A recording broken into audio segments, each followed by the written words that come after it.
anak-anak kita yang saat ini dirawat di Rumah Sakit Cikini, jadi Rumah Sakit Islam Cikini. Jadi alhamdulillah dari jumlah awal 96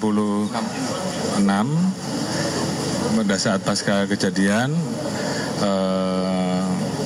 saat ini yang masih dirawat untuk di Rumah Sakit Islam Cikini ada kurang lebih 14, kemudian di Yarsi ada 14 dan satu lagi di Pertamina ada 1, sehingga total yang masih dirawat ada kurang lebih 29 dari 96 dan sisanya kemarin sudah bisa pulang dan mungkin juga dilaksanakan rawat jalan.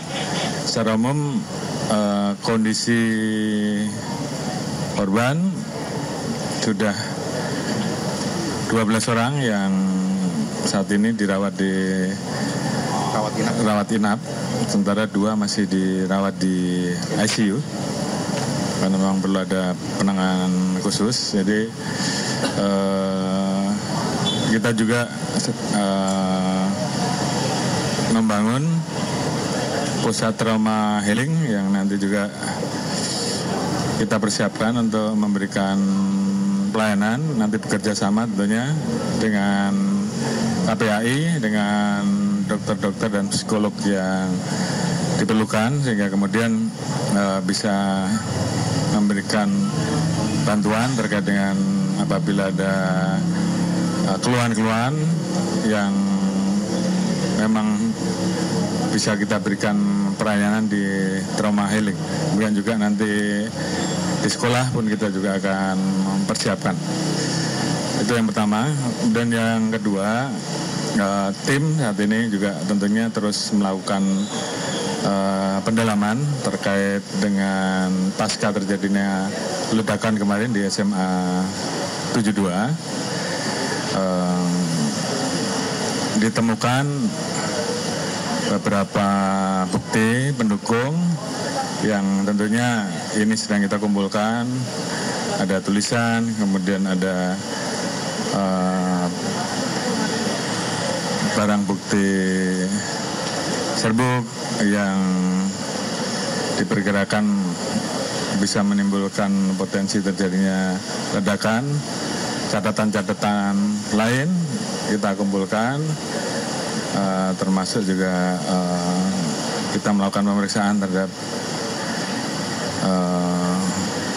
media sosial, lingkungan keluarga untuk mengumpulkan semuanya.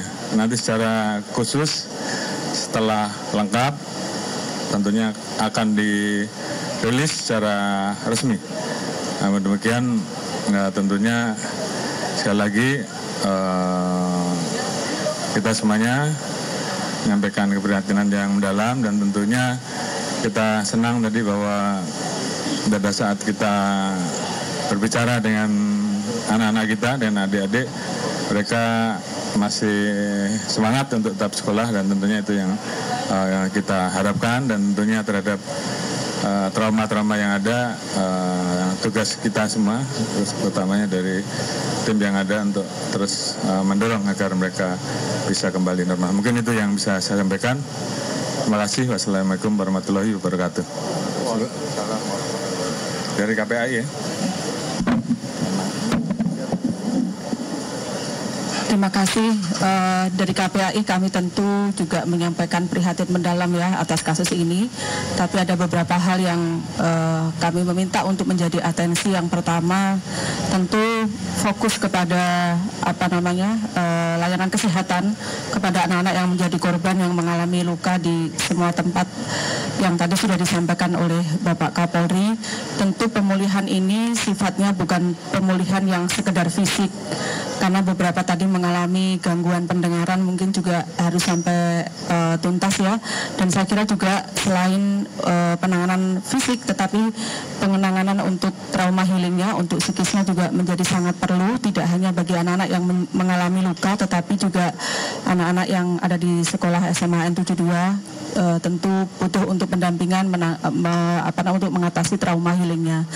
Dan tentu ini saya kira juga perlu menjadi atensi bersama terkait dengan keberadaan kasus yang ada di satuan pendidikan ya, karena kita semua tentu berharap lingkungan satuan pendidikan itu bisa menjadi tempat yang aman, nyaman, menjadi perlindungan dan tempat belajar untuk anak-anak yang tentu ini membutuhkan adanya upaya sistem keamanan, sistem perlindungan dan juga mungkin deteksi termasuk pengawasan terkait dengan barang-barang yang dibawa anak-anak ke sekolah. Ini tentu menjadi atensi bersama. Karena dari hasil pengawasan ternyata ada dugaan bahwa ada pengaruh konten di media sosial. Saya kira ini juga perlu menjadi atensi terutama kepada Komdiji ya. Mungkin butuh ada upaya sistem perlindungan yang lebih ketat lagi terkait dengan konten-konten negatif apapun itu bentuk konten negatifnya, supaya bisa memberikan perlindungan kepada anak-anak. Dan tentu juga atensi kepada seluruh orang tua. Ternyata upaya pengawasan kepada anak juga tidak boleh hanya terkait dengan aktivitas di dunia nyatanya, tetapi juga aktivitas anak-anak saat berada atau sedang berada di dunia maya atau di dunia cyber. Saya kira mungkin itu. Terima kasih.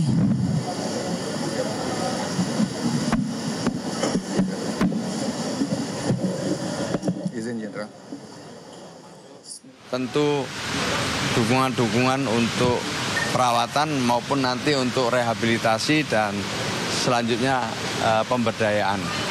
Jadi kami berdialog dengan para orang tuanya, kami berdialog juga dengan pasien-pasiennya, dan alhamdulillah ya kami bisa mendengarkan apa yang mereka ceritakan dengan baik dan mereka optimis untuk bisa segera sehat karena mendapatkan penanganan yang baik. Saya kira itu, teman-teman. Apa saja dialog yang tadi disampaikan dari para pasien kepada ya, mereka menceritakan pada saat itu dalam ibadah sholat Jumat ya, berada di masjid, di tengah-tengah khutbah itulah terjadi ledakan. Mereka tentu belum bisa menceritakan secara detail karena rata-rata ya mungkin kaget dan kemudian menyelamatkan diri. Nah, itu aja ya. Jadi mereka bisa merasakan tiba-tiba ada ledakan. Setelah itu mereka tidak bisa mengetahui lagi, tapi sudah ada menyelamatkan, ada yang mengajak untuk segera menyelamatkan diri dalam keadaan yang kalut seperti itu. Tetapi semuanya bisa saling tolong-menolong. Tadi ada salah satu orang tua yang kebetulan rumahnya dekat di sana, dengar ledakan itu langsung datang dan kemudian juga mencari anaknya. Ya memang situasi agak kalut, tapi secara gotong royong bisa diatasi dengan baik. Itu yang tadi kami cerita. Saya lihat mudah-mudahan ya ada yang mungkin 2-3 hari lagi udah ada yang bisa pulang. Oh iya jelas. Jadi kalau bantuan pasti nanti diberikan baik oleh pemerintah daerah ya. Pak Gubernur kemarin juga sampaikan, kami dari Kementerian Sosial dengan indeks yang kami miliki tentu kita akan bantu, tetapi kita akan teruskan nanti pendampingan setelah berada di rumah, baik itu dalam bentuk trauma healing maupun rehabilitasi sosial dan pemberdayaan. Berapa kondisinya kayak gimana tuh? Tergantung asesmennya, ya bisa sebulan, bisa 2 bulan, sesuai hasil asesmennya akan kita dampingi nanti. Orang tuanya akan kita ajak dialog, kemudian siswa-siswanya juga akan kita ajak bicara kebutuhan apa yang paling mendesak dan paling yang paling dibutuhkan itu. Jelas gratis itu, tapi nanti siapa yang membayar nanti kita diskusikan. Tapi itu pasti ada yang membayar. Pasti pemerintah akan membantu. Tindakan langkah selanjutnya akan apa ini? Kami dengan pendamping ya di sini yang baju biru itu adalah pendamping kami yang akan menindaklanjuti ya, melakukan asesmen, kemudian ya memberikan dukungan yang diperlukan. Bantuan itu ada korban yang sampai mengalami gangguan telinga dan kemungkinan akan jadi tunarungu itu bagaimana Pak? Yang tadi saya nanti Pak Dokter ya yang jelaskan ya, tapi yang ada di sini tadi yang sudah ada di kamar perawatan, memang rata-rata keluhannya adalah telinga. Nanti diceritakan ya. Tetapi bisa diajak dialog. Bisa diajak dialog dan mudah-mudahan lah bisa pulih. Ada satu yang di ICU memang yang masih dalam perawatan insentif yang nanti silakan Dok dijelaskan bagaimana kondisi pasien kita. Silakan Dok, monggo Dok. Ya baik, terima kasih Pak Menteri. Izin saya menyampaikan. Berapa tentunya saat ini kami terus sedang melakukan pendalaman. Pak.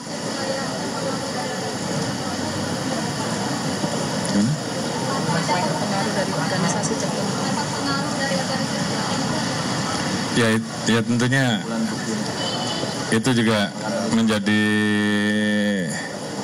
bagian yang kita dalami. Apakah dia ikut paham tertentu, apakah terpapar oleh suatu konten, ataukah mungkin juga hal-hal yang membuat dia tertarik dan sebagainya, dan juga kaitannya dengan apa yang menjadi alasan untuk melakukan itu semuanya sedang kita dalami. Pak, ya? untuk terduga pelakunya ini siswa atau bukan Pak? Dan yang di ICU ini kan ada 2 Pak ya. Kalau boleh tahu dia lukanya seperti apa dan seberat apa? Terima kasih. Gimana? Kalau untuk yang terduga pelaku, apakah bisa ditekankan apakah dia adalah siswa atau bukan? Dan juga apakah untuk 2 yang saat ini di dalam ICU, lukanya itu separah apa? Boleh konfirmasinya? Terima kasih. Dokter aja boleh dijawab.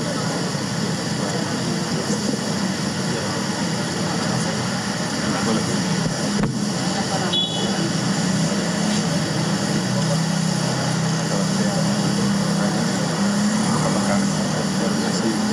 Luka bakar dan trauma pada dada inhalasi sehingga dilakukan intubasi. Baik, terima kasih. Terduga pelaku saat ini merupakan salah satu siswa ya di SMA tersebut. Sementara untuk yang dirawat di ICU memang membutuhkan perawatan khusus, tidak boleh berinteraksi dengan masyarakat sehingga kemudian tidak terjadi potensi peradangan ataupun infeksi. Saya kira itu sehingga dibutuhkan isolasi. Oke ya? Oke, makasih.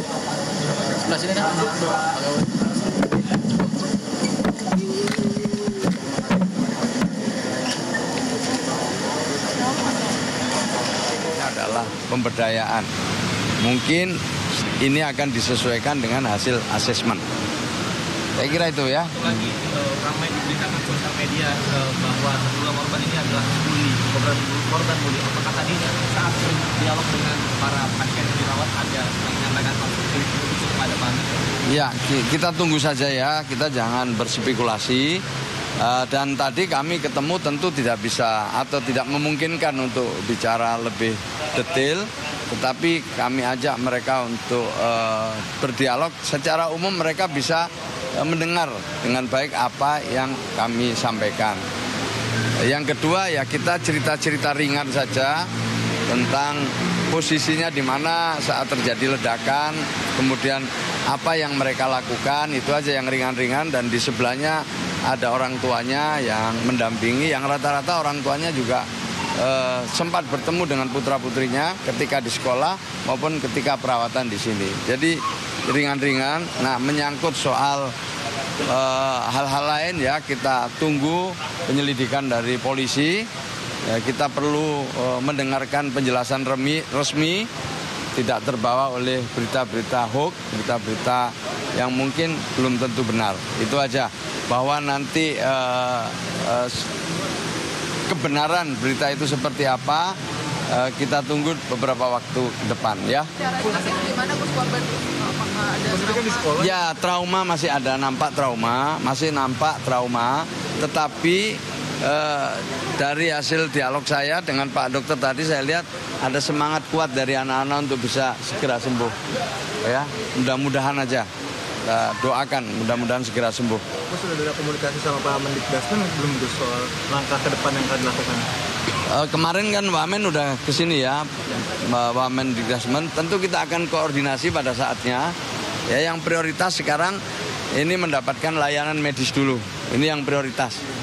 Prioritasnya mendapatkan layanan medis sampai nanti bisa keluar dari rumah sakit kembali ke rumah. Setelah itu kita lakukan asesmen lebih lanjut. Ya, pasti kami akan koordinasi dengan Kementerian Pendidikan Dasar Menengah dan juga berkoordinasi dengan pemerintah Provinsi Jakarta. Itu pasti akan kami lakukan. Ya, oke, terima kasih ya. Yuk, terima kasih. Apa kabar? Gimana? Kapan ya? Ya boleh lah. Makasih banyak.